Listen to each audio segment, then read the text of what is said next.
Awesome. So that's actually a good segue into the next direction I wanted to go. You have some unique insight given that, are you still doing Elastic sales or is it just Close.io right now? It's just Close.io. We've Okay. not done Elastic in a long time. So Steli used to be one of the founders of Elastic Sales, if I'm correct, and is basically a sales consultancy for venture-backed startups, and now the founder of Close.io, and a really good mentor and advisor to a lot of startups and companies and entrepreneurs.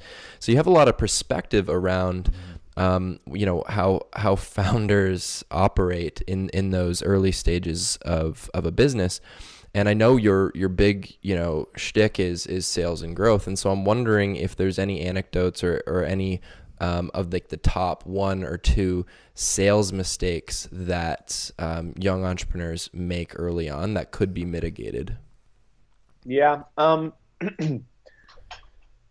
give you three, right? Number one, I think, is that one of the biggest mistakes that founders make is they don't sell, they advocate. There's a difference, right? Advocating means they just go out and they talk loosely about their idea and company. They talk enthusiastically about it. And what they're trying to elicit is positive feedback. Right.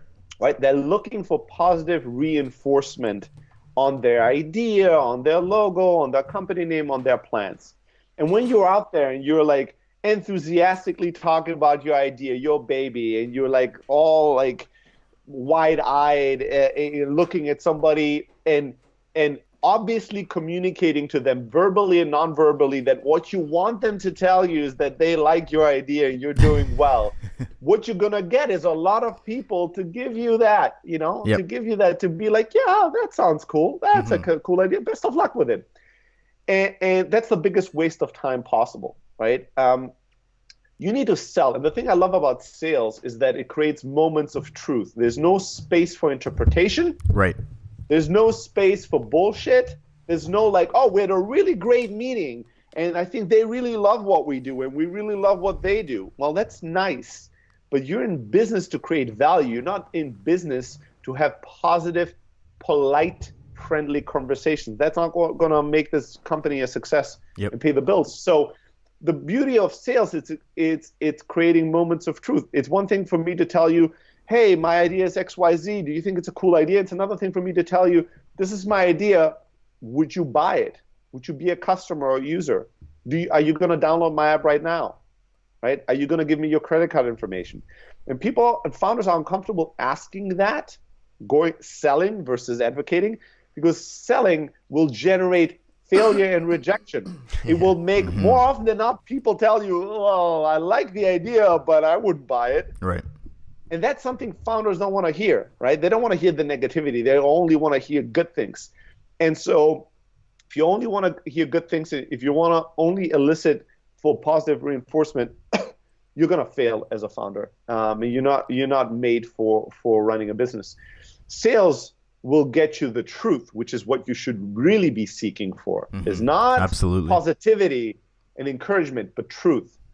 Are you ready to buy? No. No is a great answer. It's an amazing answer. When somebody tells me no, the feeling I have two feelings, appreciation and curiosity. Yep.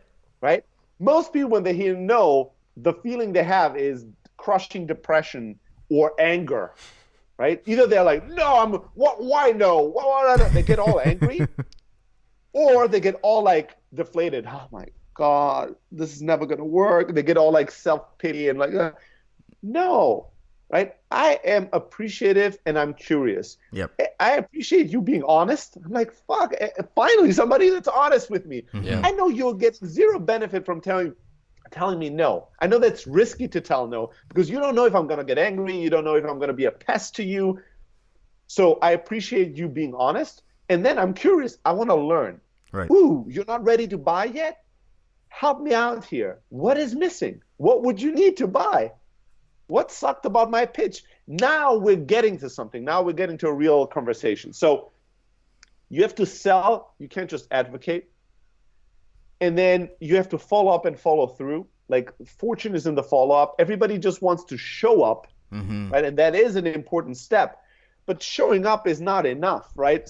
People want to show up, have a first conversation, and then the deal happens on its own afterwards. It doesn't happen that way. And the number one reason why it doesn't happen that way is that the world is a busy and distracting and noisy place. And once you stop the conversation with a prospect or somebody, a potential partner, they go back to their life where you are not the center of it. And they get distracted. They have other priorities, other things that are happening.